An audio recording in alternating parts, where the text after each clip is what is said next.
আবার আম্মা জান আয়েশা বলেন, তোমাদের জন্য একটা সূর্য আছে, আমার জন্য একটা সূর্য আছে। তোমাদের সূর্য আমার সূর্যের মতো নয়, আমার সূর্যটাও তোমাদের সূর্যের মতো নয়। তোমাদের সূর্যটা প্রতিদিন সকালবেলা পূব আকাশে উদিত হয়ে গোটা বিশ্বটারে আলোকিত করে ফেলে, কিন্তু আমার সূর্যটা সকালবেলা উদিত হয় না। সাল্লাল্লাহু আলাইহি ওয়াসাল্লাম তিনি মানুষ ছিলেন, তবে সাধারণ মানুষ নন, অসাধারণ মানুষ। নবী ছিলেন, যেন যেন নবী নন, মহানবী, মানব কিন্তু মহামানব, ঠিক কিনা? এজন্য কোরআন আমাদেরকে জানিয়ে দেয়, কুল ইন্নামা আনা বাশারুম মিসলুকুম ইউহা ইলাইয়া আন্নামা ইলাহুকুম ইলাহুন ওয়াহিদ। ও নবী, আপনি বলে দেন, নিশ্চয় আমি তোমাদের মতোই মানুষ, কিন্তু আমার কাছে ওহী আসে, তোমাদের কাছে আসে না, ঠিক কিনা? মানুষ কোন সেন্সে? মানুষ এই সেন্সে তিনি মানুষ যে আমরা দুনিয়াতে মা বাবার মাধ্যমে আসি, তিনিও এসেছেন।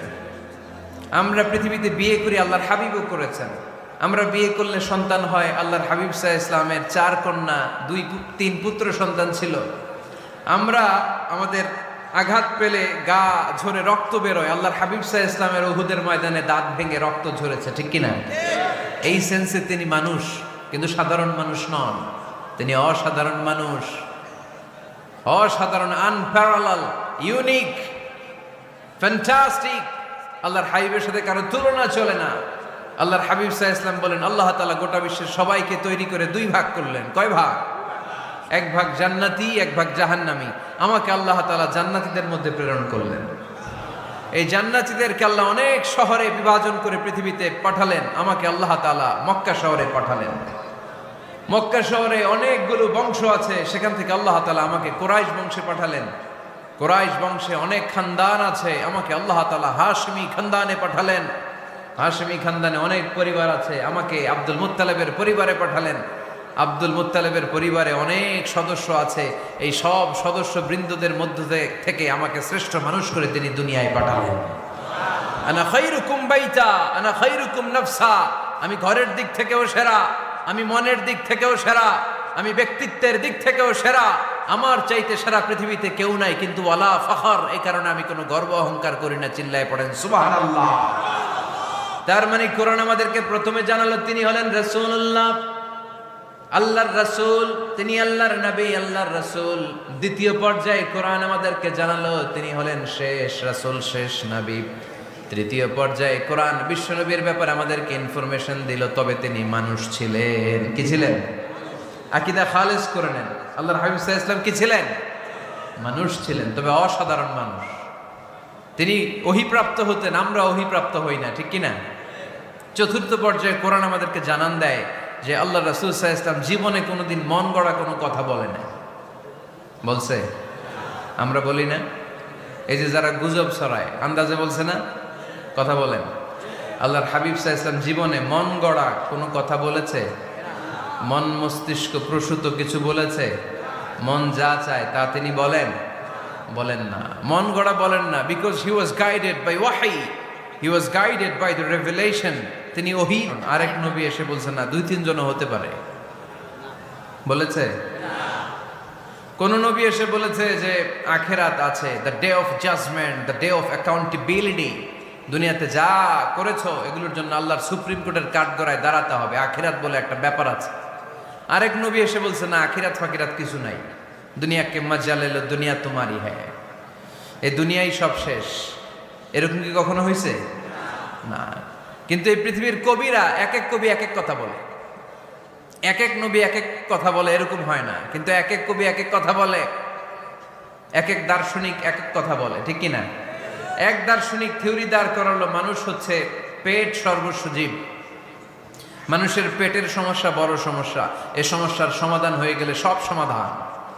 আরেক দার্শনিক এসে বলল না, মানুষের যৌন সমস্যা সবচেয়ে বড় সমস্যা, সেক্সুয়াল প্রবলেম, এইটা সমাধান হলে সব সমাধান। আরেক দার্শনিক এসে বলে না, পেটের সমস্যাও বড় সমস্যা না, যৌন সমস্যাও বড় সমস্যা না, মানুষ আসলে মানুষই না, মানুষ হলো বান্দর। বানর থেকে সময়ের বিবর্তনে, কালের আবর্তনে এগুলো মানুষ হয়েছে, বলছে না?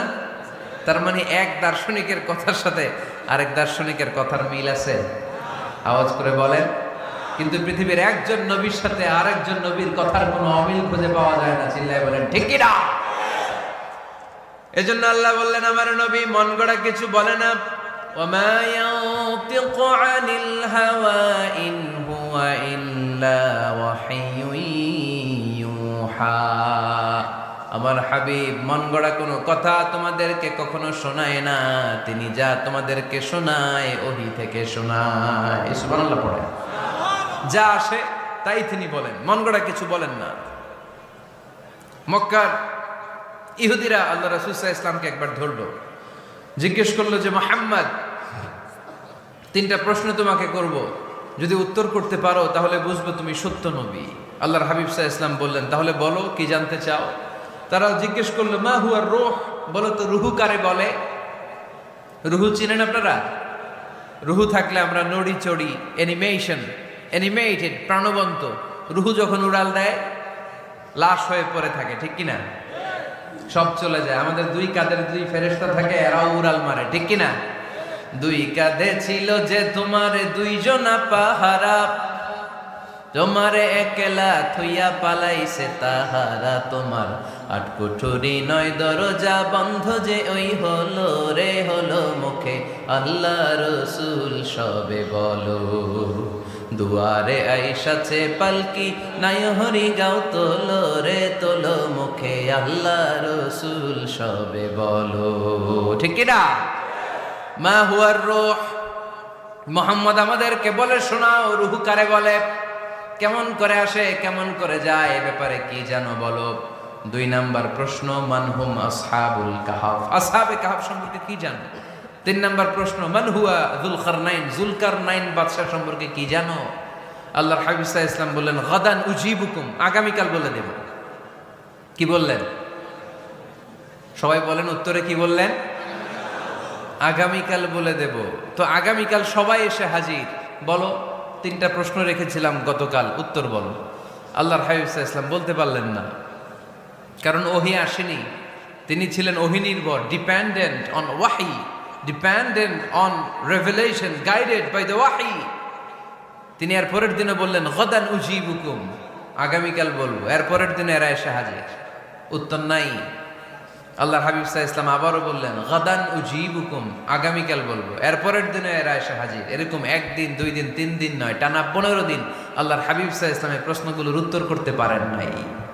আল্লাহর হাবিব সাল্লাল্লাহু আলাইহি সাল্লামের নবুয়তি জিন্দেগিতে এত বিব্রতকর পরিস্থিতিতে তিনি কখনো পড়েন নাই। ইহুদিরা প্রতিদিন এসে হট্টগোল করে আর মক্কায় রটনা ছড়ায়, দেখো এই লোকটা যদি সত্যি নবী হতো তাহলে তো উত্তর করতে পারতো, ঠিক কি না? যেহেতু উত্তর করতে পারে না, আসলে সে আসল নবী নয়, সে ভণ্ড নবী, মিথ্যা নবী। পড়েন না আউযুবিল্লাহ। 15 দিন পর আল্লাহ আয়াত নাযিল করলেন ওয়ালা তাকুলান্না লিশাইইন ইন্নী ফাইলুন যালিকা গাদা ইল্লা আন ইয়াশা আল্লাহ। ও নবী, ভবিষ্যতের ব্যাপারে সামনে থেকে যখন আপনি ওয়াদা দিবেন, ওয়াদা দেওয়ার সময় ইনশাআল্লাহ শব্দটা মিলিয়ে দিবেন। সুবহানাল্লাহ পড়েন। আল্লাহর হাবিব সাল্লাল্লাহু আলাইহি সাল্লামকে শিখানোর মধ্য দিয়ে গোটা উম্মাহকে আল্লাহ শিখাই দিলেন যে ভবিষ্যতের কমিটমেন্ট যখন দিব, প্রমিস যখন দিব, প্রমিস দেওয়ার সময় কি বলবো? কি বলবো? আল্লাহর হাবিব সাল্লাল্লাহু আলাইহি সাল্লাম ইনশাআল্লাহ বলতে ভুলে গিয়েছিলেন। এজন্য 15 দিন, টানা 15 দিন ওহী আসে নাই। 15 দিন পরে আল্লাহ তাআলা ওহীর মাধ্যমে বিশ্বনবীকে জানিয়ে দিলেন ইয়াসআলুনাকা আনির রূহি কুলির রূহু মিন আমরি রাব্বি ওয়া মা উতীতুম মিনাল ইলমি ইল্লা কলিলা। দ্বিতীয় প্রশ্নের উত্তরও জানিয়ে দিলেন আম হাসিবতা আন্না আসহাবাল কাহফি ওয়ার রাকিম কানু মিন আয়াতিনা আজাবা। 3 নম্বর প্রশ্নের উত্তর আল্লাহ নাযিল করলেন ওয়াসআলুনাকা আন যিল করনাইন কুল সাআতলু আলাইকুম মিনহু যিকরা। পড়েন সুবহানাল্লাহ। এরপর নবী বললেন কাদের উত্তর জানা লাগবে, আসো জেনে নাও। রুহু হলো আল্লাহর আদেশ, আল্লাহর আদেশে দেহের মধ্যে রুহুটা ঢুকে আল্লাহর আদেশে বের হয়ে যায়। রুহুকে ধরা যায় না, ছোঁয়া যায় না, ঠিক কি না? রুহু ধরা যায়, ছোঁয়া যায়, দেখা যায়? রুহু দেখছেন কে কে দেখি? লক্ষ্মীপুরের ভাইরা রুহু দেখছেন আপনারা? রুহুর কালার কেমন জানেন? ওজন কেমন জানেন? কোত্থেকে যে এসে জুড়ে যায় দেহের মধ্যে মায়ের পেটের ভেতরে, আবার হুট করে উড়াল মারে, মানুষটা লাশ হয়ে পড়ে থাকে, ঠিক কিনা? 2 নম্বর প্রশ্নের উত্তরে বিশ্বনবী জানিয়ে দিলেন, আসহাবে কাফ হচ্ছে আল্লাহর প্রিয় 7টা যুবক বান্দা যারা 309 বছর গুহার মধ্যে ছিল। তারপর তাদেরকে আবার জাগ্রত করে দিয়েছিল কে? পৃথিবীতে 4 জন বাদশা ছিল, গোটা বিশ্বের বাদশা, গোটা বিশ্বকে ডমিনেট করেছে, শাসন করেছে। 2 জন মুসলমান, 2 জন কাফের, এর মধ্যে একজন ছিল যুলকারনাইন, গোটা বিশ্বকে শাসন করেছে। সুবহানাল্লাহ পড়ে। তার মানে আল্লাহর হাবিব সাল্লাল্লাহু আলাইহি ওয়াসাল্লাম মন গড়া কিছু বলতেন না। কথা কি বুঝতে পারতেছেন? তা না হলে এই 15 দিন বানায় একটা বলে দিতেন না? আমরা হলে কি করতাম? একটা প্রশ্ন করছে কেউ, কি করতাম আমরা? বানায় একটা বলে দিতাম। জানি না এই কথা কোনোদিন আমাদের মুখ দিয়ে বের হয় না, জানি না, এটা বলতে আমাদের লজ্জা লাগে। কিন্তু ক্লাসিক স্কলাররা, আল উলামা আল মুতাকাদ্দিমিন, যারা হাজারো প্রশ্নের উত্তরে বলতেন আনা লা আ'লাম আল্লাহু আ'লাম, আমি কিচ্ছু জানি না। কি জানি? আমি কিছুই জানি না। জানি না এটা বলতে আমরা জানি না, এটা বলতে শিখুন। জানি না, কিছুই জানি না আমি। জানে কে? সবচেয়ে বেশি জানে কে? মুসা আলাইহিস সালাম বনি ইসরাইলের লোকদের কাছে বয়ান করতেছিলেন। হঠাৎ একজন দাঁড়িয়ে বলে, মান আ'লামু ফিল আরদ, নবী আল্লাহ মুসা, বর্তমান পৃথিবীতে সবচেয়ে জ্ঞানী কে বলেন তো? মুসা আলাইহিস সালাম বললেন, আনা, আমি আমি আমি সবচেয়ে জ্ঞানী।